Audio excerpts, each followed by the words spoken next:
വിശുദ്ധ വേദപുസ്തകം നാം പഠിക്കുമ്പോൾ വാതിൽക്കൽ നിൽക്കുന്ന 5 കാര്യങ്ങളെക്കുറിച്ച് ദൈവ പരിശുദ്ധാത്മാവ് അവിടെ വ്യക്തമായി രേഖപ്പെടുത്തിയിട്ടുണ്ട്. ഉൽപ്പത്തി പുസ്തകം 4-ാം അധ്യായം 4 മുതൽ 7 വരെയുള്ള വാക്യങ്ങൾ നാം പഠിക്കുമ്പോൾ സ്വർഗത്തിലെ ദൈവം കയീനോട് അരുളി ചെയ്യുകയാണ്, കയീനെ, പാപം നിന്റെ വാതിൽക്കൽ കിടപ്പുണ്ട്, നീ അതിനെ ജയിക്കണം.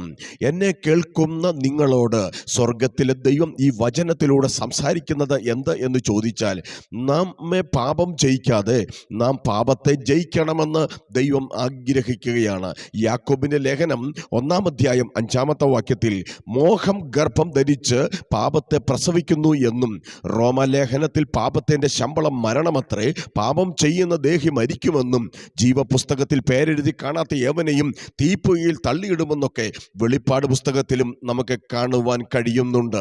എബ്രായ ലേഖനം 12-ാം അധ്യായം 4-ാമത്തെ വാക്യത്തിൽ അപ്പോസ്തലനായിരിക്കുന്ന വിശുദ്ധ പൗലോസ് ഇങ്ങനെ ഓർപ്പിക്കുകയാണ്, പാപത്തോട് പോരാടുന്നതിൽ നിങ്ങൾ പ്രാണത്യാഗത്തോളം എതിർത്ത് നിന്നിട്ടില്ല എന്നത്രേ പൗലോസ് അവിടെ ഓർപ്പിക്കുന്നത്.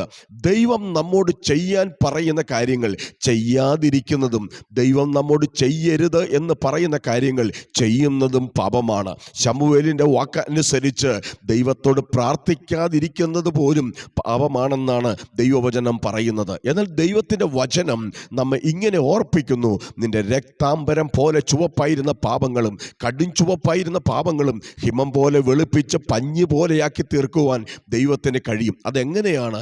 യേശുവിൻ്റെ രക്തം സകല പാപവും പോക്കി നമ്മെ ശുദ്ധീകരിക്കുന്നതാണ്. അപ്പോൾ ഒന്നാമത്തെ വിഷയം, അവൻ വാതിൽക്കൽ കിടക്കുന്ന പാപത്തെ നാം ജയിക്കണം എന്നാണെങ്കിൽ, രണ്ടാമത്തെ വിഷയം അപ്പോസ്തല പ്രവൃത്തികളുടെ പുസ്തകം 5-ാം അധ്യായം 9-10 വാക്യത്തിലാണ്. അനന്യാസിൻ്റെയും സഫീറയുടെയും സംഭവമാണ് അവിടെ കാണുവാൻ കഴിയുന്നത്. പത്രോസിനോട് വ്യാജം പറഞ്ഞ സഫീറയോട് പത്രോസ് പറയുകയാണ്, നീ ദൈവത്തിൻ്റെ പരിശുദ്ധാത്മാവിനോട് നീ വ്യാജം പറഞ്ഞതുകൊണ്ട് നിന്റെ ഭർത്താവിനെ കുഴിച്ചിട്ടവരുടെ കാൽ പടിവാതിക്കൽ ഉണ്ട് എന്ന് പറയുകയാണ്. അപ്പോൾ തന്നെ അവൾ പിടഞ്ഞ് പത്രോസിൻ്റെ കാൽക്കൽ വീണ് പ്രാണനെ വിടുകയാണ്. എന്നെ കേൾക്കുന്ന പ്രിയപ്പെട്ടവരെ, മരണം പടിവാതിക്കൽ കിടക്കുകയാണ്. നാം അതിനെ ജയിക്കേണ്ടത് ആവശ്യമാണ്. മരണാധികാരിയായ പിശാചിൻ്റെ തലയെ തകർത്ത കർത്താവ് മരണത്തിന്മേൽ നമുക്ക് ജയം തരുന്ന ദൈവമാണ്. രംഗബോധമില്ലാത്ത കൊമാളിയെപ്പോലെ ഏതു സമയവും മരണം നമ്മെ എവിടെ വെച്ചും എങ്ങനെയും പിടികൂടുവാൻ സാധ്യതയുണ്ട്. വെളിപ്പാട് പുസ്തകം മരണത്തിൻ്റെ നിറം പറയുന്നത് മഞ്ഞയാണ്. ഭാരതീയർ മരണത്തെ വിളിക്കുന്നത് കാലൻ എന്ന ഓമന പേരിട്ടാണ്. അതുകൊണ്ട് മരണത്തെ നമുക്ക് യേശുക്രിസ്തുവിനാൽ ജയമെടുക്കാൻ കർത്താവ് സഹായിക്കട്ടെ. എബ്രായ ലേഖനം 9-ാം അധ്യായം 27-ാമത്തെ വാക്യത്തിൽ ഇങ്ങനെ നമുക്ക് കാണുവാൻ കഴിയുന്നു, ഒരിക്കൽ മരണം ദൈവം സകല മനുഷ്യർക്കും നിയമിച്ചിരിക്കുകയാണ്. എന്നാൽ ഏലിയാവും ഹാനോക്കും ഒഴിച്ച് വേദപുസ്തകത്തിൽ ജനിച്ചു വീണ സകലരും മരണത്തെ ആസ്വദിച്ചതായി നമുക്ക് കാണുവാൻ കഴിയുന്നുണ്ട്.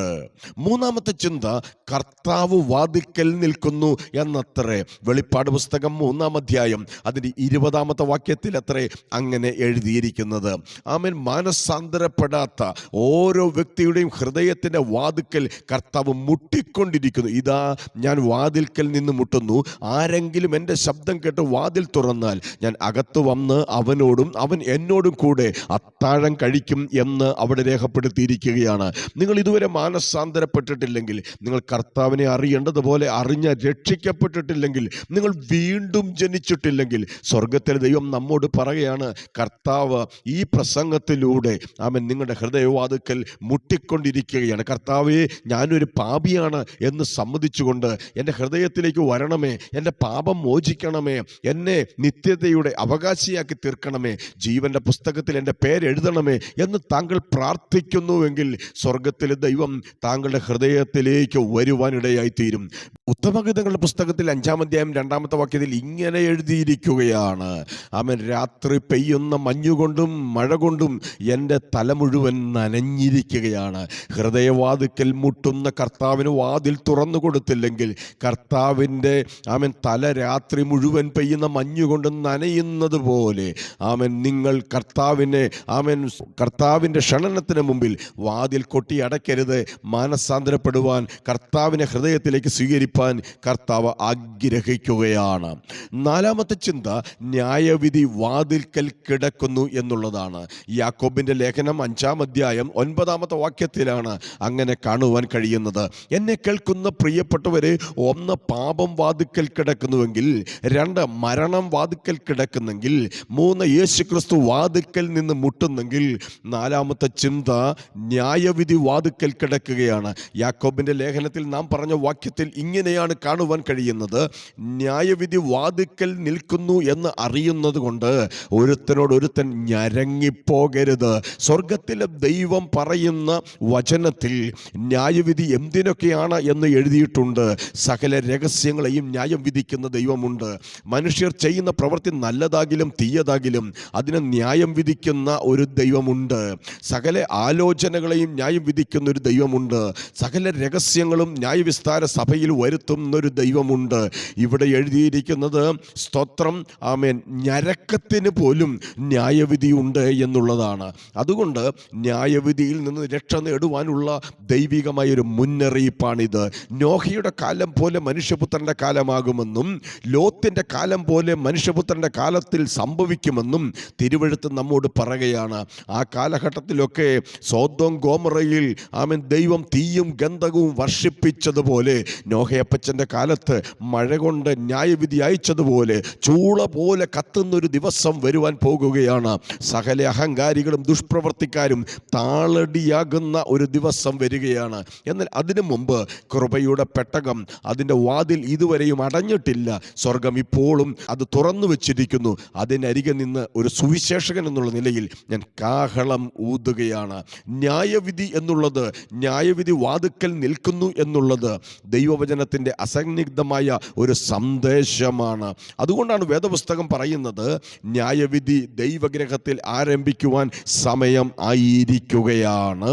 ദൈവഗ്രഹത്തിൽ പോലും ന്യായവിധി ആരംഭിച്ച് തുടങ്ങുകയാണെങ്കിൽ അഭക്തൻ്റെയും ദൈവത്തെ അറിയാത്തവൻ്റെയും അവസ്ഥ എന്തായി തീരുമെന്ന് ആമേൻ നിങ്ങൾ മറന്നു പോകരുത്. ഇതൊരു മുന്നറിയിപ്പാണെന്ന് ഞാൻ ഓർപ്പിച്ചല്ലോ.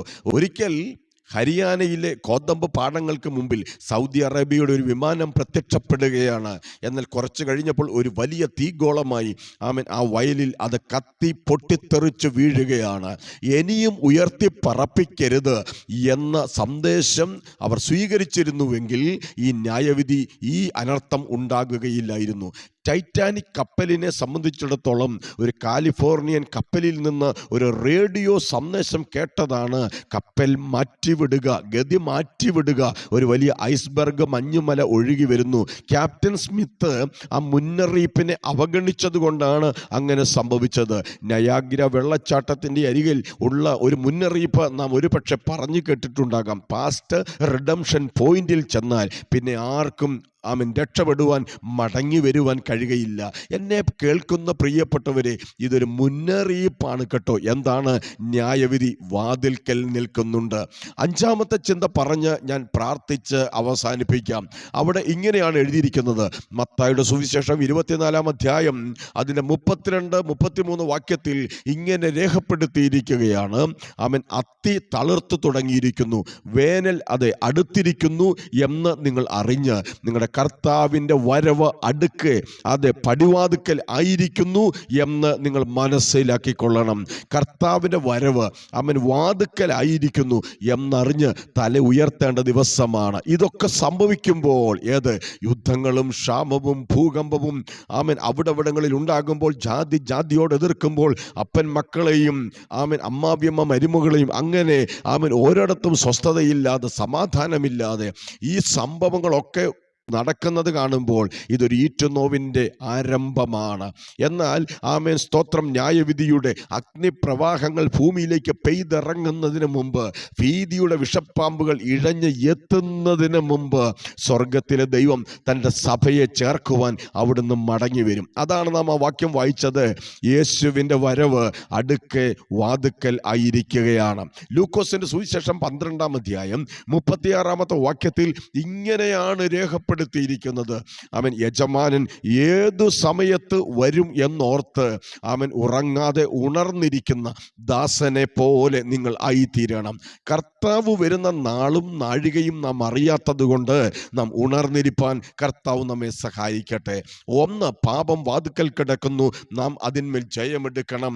രണ്ട്, മരണത്തിൻ്റെ മേൽ നാം ജയമെടുക്കണം, അതും വാതുക്കൽ നിൽക്കുന്ന ഒരു കാര്യമാണ്. മൂന്നാമത്തെ ചിന്ത, കർത്താവ് വാതിൽക്കൽ നിന്ന് മുട്ടുന്നുണ്ട്. ഹൃദയവാതിൽ തുറന്നു കൊടുത്തില്ലെങ്കിൽ കർത്താവിൻ്റെ കുറുനരികളൊക്കെയും നനയുന്നു എന്ന് അവിടെ രേഖപ്പെടുത്തിയിരിക്കുകയാണ്. ഹൃദയവാതിൽ തുറന്നു കൊടുക്കാം. കർത്താവിനെ ഉള്ളിലേക്ക് നമുക്ക് പ്രവേശിപ്പിച്ച് കർത്താവുമായി വരും ദിവസങ്ങളിൽ യാത്ര ചെയ്യുവാൻ ദൈവം നമ്മെ സഹായിക്കട്ടെ. നാലാമത്തെ ചിന്ത എന്ന് പറയുന്നത്, ന്യായവിധി വാതിൽക്കൽ നിൽക്കുകയാണ്. അവൻ ന്യായവിധിയിൽ നിന്ന് ഒഴിയുവാൻ ഇപ്പോൾ ക്രിസ്തുയേശുവിലുള്ളവർക്ക് ഒരു ശിക്ഷാവിധിയും ഇല്ല എന്നത്രേ അവിടെ രേഖപ്പെടുത്തിയിരിക്കുന്നത്. അഞ്ചാമത്തെ ചിന്ത, കർത്താവിൻ്റെ മടങ്ങി വരവ്, രണ്ടാം വരവ് ഇതാ പടിവാതുക്കൽ ആയിരിക്കുന്നു. ആമൻ, വാതുക്കൽ ആയിരിക്കുന്നു. അതിനുവേണ്ടി ഉണരുവാനും ഒരുങ്ങുവാനും കർത്താവ് നമ്മെ സഹായിക്കട്ടെ. ആമൻ, നമുക്ക് ഒരുമിച്ച് പ്രാർത്ഥിക്കാം. ഞങ്ങളെ അതിവാത്സല്യമായി സ്നേഹിക്കുന്ന ഞങ്ങളുടെ വാഴ്ത്തപ്പെട്ട നല്ല കർത്താവേ, ഈ നല്ല സമയത്തിനായി നന്ദിയോടെ സ്തോത്രം. തിരുവചനം ശ്രദ്ധിച്ച എല്ലാ പ്രിയപ്പെട്ടവരെയും അവിടുന്ന് ഐശ്വര്യമായി സഹായിക്കണം. ഞാൻ അവരെ ബ്ലസ് ചെയ്ത് പ്രാർത്ഥിക്കുന്നു. അവിടുന്ന് എല്ലാം ഇപ്പോഴും ഞങ്ങളുടെ പ്രാർത്ഥന കേൾക്കുന്ന കൃപകൾക്കായി സ്തോത്രം. യേശുക്രിസ്തുവിൻ വിലയേറിയ നാമത്തിൽ തന്നെ ആമേൻ. ശാന്തമായി ഇതുവരെയും ദൈവവചനം കേട്ട നിങ്ങളോടുള്ള നന്ദി ഞാൻ അറിയിക്കുന്നു. തുടർന്നും പ്രാർത്ഥനയിൽ പോരാടുവാൻ കർത്താവ് നമ്മെ സഹായിക്കട്ടെ. ആദ്യമായിട്ടാണ് നിങ്ങൾ ഈ ചാനൽ കാണുന്നതെങ്കിൽ സബ്സ്ക്രൈബ് ചെയ്യണം എന്നുള്ള കാര്യം ഞാൻ ഓർമ്മിപ്പിക്കുകയാണ്. ഷെയർ ചെയ്യുവാനും ലൈക്ക് ചെയ്യുവാനും ബെൽ ബട്ടൺ അമർത്തിയിടുവാനും ഒക്കെ നിങ്ങൾ മറന്നു പോകരുത്. നാളെ മറ്റൊരു മെസ്സേജുമായി വീണ്ടും കാണും വരെ കർത്താവ് നമ്മെ സൂക്ഷിക്കട്ടെ. ആമേൻ. God bless U.